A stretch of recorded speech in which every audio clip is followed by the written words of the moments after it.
The Phoenix Suns have been statistically the NBA's worst fourth-quarter team, believe it or not. They did pull off a much-needed win last night at Denver as they face a brutal closing schedule. But the Nuggets did not have Jamal Murray. So, Rachel, are you ready to say the Suns won't make it out of the play-in?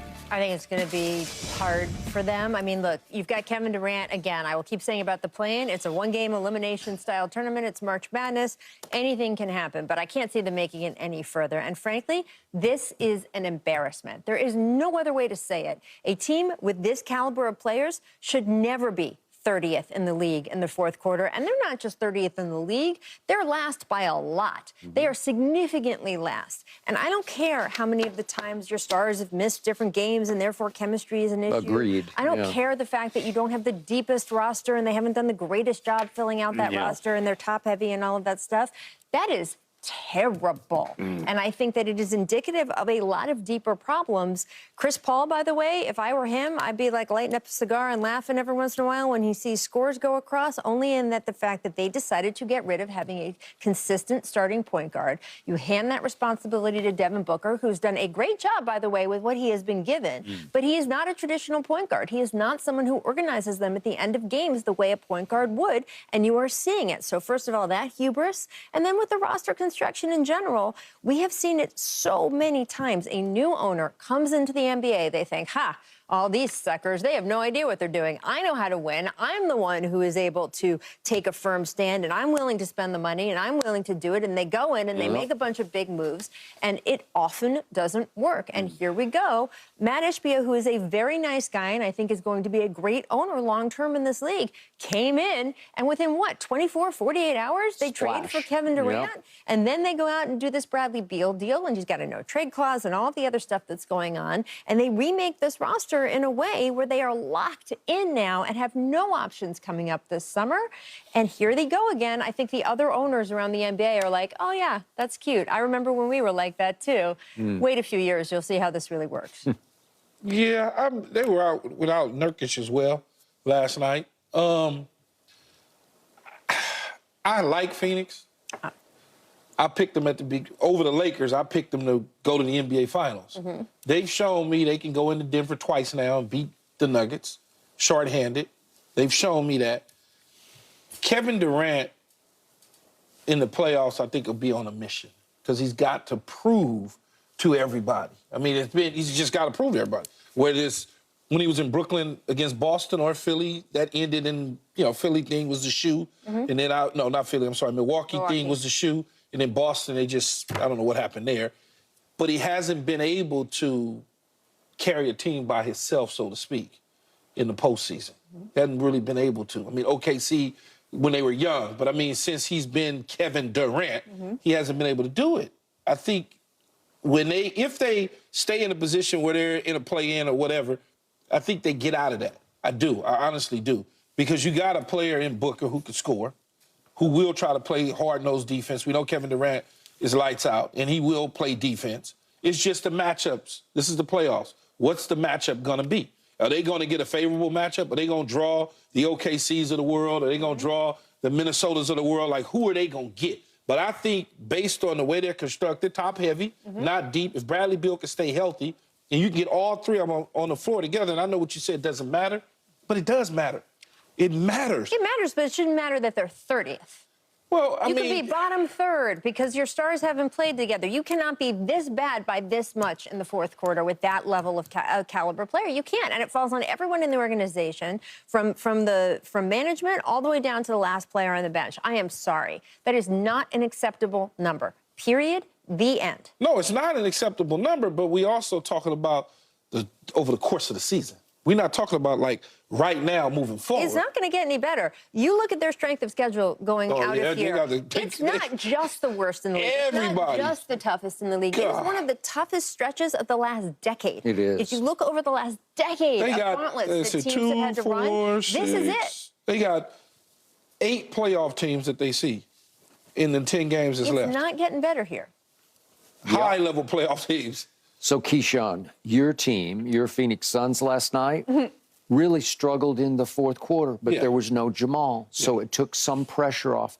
Phoenix managed to score 21 points in the fourth quarter last night and lived to tell about it. They survived because Reggie Jackson was in the lineup for Jamal, and he had a bad shooting night. He's hot and cold, and he was cold. He's 1 for 7 from 3, and in the fourth quarter, they went 1 of 6 from 3. If they make a couple of those threes, the crowd gets back into it, and all of a sudden you got a game and you got struggles on the part of the visiting team.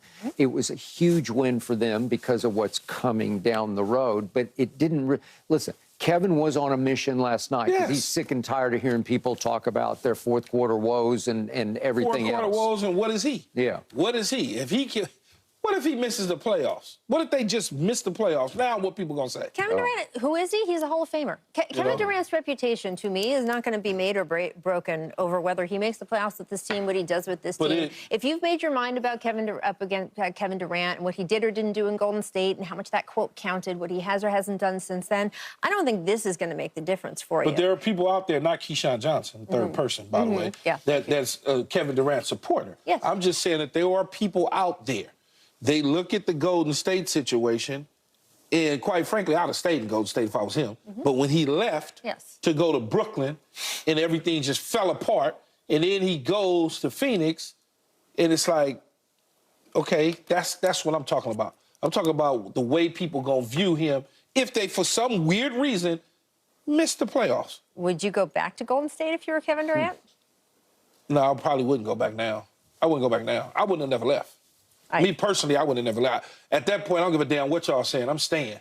Whether Phoenix does or doesn't make the play-in, whether they get in or out of the play-in, I certainly don't see them advancing past the first round. And I am very curious what conversations that sparks in Phoenix this summer. Because, as I said, they have a very hamstrung situation with their roster. They really can't even add new players. I mean, that's why Grayson Allen, for example, has them sort of in a rock and a hard place. But this new contract he is now eligible for is that they really cannot add unless there is some major, huge shakeup with their roster. And major, huge shakeup with the roster, I don't know. Is that a KD? I am so with you about CP3. He was the key to them last year, and I know he's not what he used to be. But their offense was slow when he got in. That was part of it. No, I'm just saying, that's why. Against Denver last year, they were in a pretty sweet position. They were, I dare say, a commanding position when Chris, right on schedule, pulled his hamstring. Because he always pulls his hamstring in some big playoff series. And once he was gone, they lost their way. And Kevin couldn't put them back over the top, and all of a sudden Denver took back over in the next couple of games, and that was that. But they need somebody to run their show because now Book's got this identity crisis. Am I the point guard or am I supposed to score now? And I don't know. And then they get to the fourth quarter and they don't know what to do. That's why that's an embarrassment because those numbers scream big trouble. So to me, maybe in these one-and-done situations, Kevin just says, okay, I'm going to take back over. I was going to say Kevin got to do the fourth quarter. He would have to. But what if they're playing the Lakers in the play-in, which is incredibly feasible? It's very feasible. Are you still picking Phoenix and Kevin Durant? No, I'm picking the Lakers. Okay, so there you go. Yeah, I'm going to pick the Lakers. Anytime they go up against one another, I'm going to always pick the LAs. I mean, that's just what I do. Okay. But would you pick them with your head or your heart? I'm picking them with both. Yeah. My head and my heart. Because I think the Lakers can beat Phoenix. Yeah. But at the Lakers, at the start of the season, I didn't feel like the Lakers was going to be in the championship position, so I picked Phoenix because I got excited about the Bradley Beal trade. Yeah. You know, I'm like, oh, okay, they got Bradley Beal. Yeah. Okay, Grayson Allen going to light it up from the three. I thought everything was going to be good. Yeah. All right, to sum up your point about Kevin's legacy, clearly it's established. It's in concrete. I got that. That is. But against Ime's Boston, going back 2 playoffs ago, Kevin got shut down. They got physical with him and just took it. You want to, as a player, I don't care what nobody say, Rachel, you want to erase all that negativity. That's why when you see players accomplish something in their careers, you see them cry, you see, because all of the naysayers that's piled on in his career, they can't say anything. I think Kevin Durant is very motivated. I think he's motivated for a lot of reasons that has nothing to do with the people on Twitter. I think that he's 35 years old and he wants to make an impact in a way he hasn't in a few years. However, I think that all of those people, when we talk about how is Kevin Durant going to be remembered, I think whatever you think right now is what you think. I'm not sure it's changed. Oh, let me ask you this real quick before he goes and pays the bills. Yeah. If LeBron James wins the NBA final coming out the 9th seed this year, is he the GOAT? Am I with Paul Pierce? Is that what I'm you're just saying? asking. I'm just... Skip turning red. Why you turning red, man? Because you wait until I have to go, so I can't respond, because that's the only way you can beat me.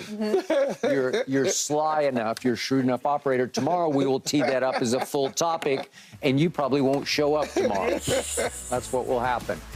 Embiid is set to return in Philly. Will he make the Sixers a threat to the Celtics and the Bucks? That's next.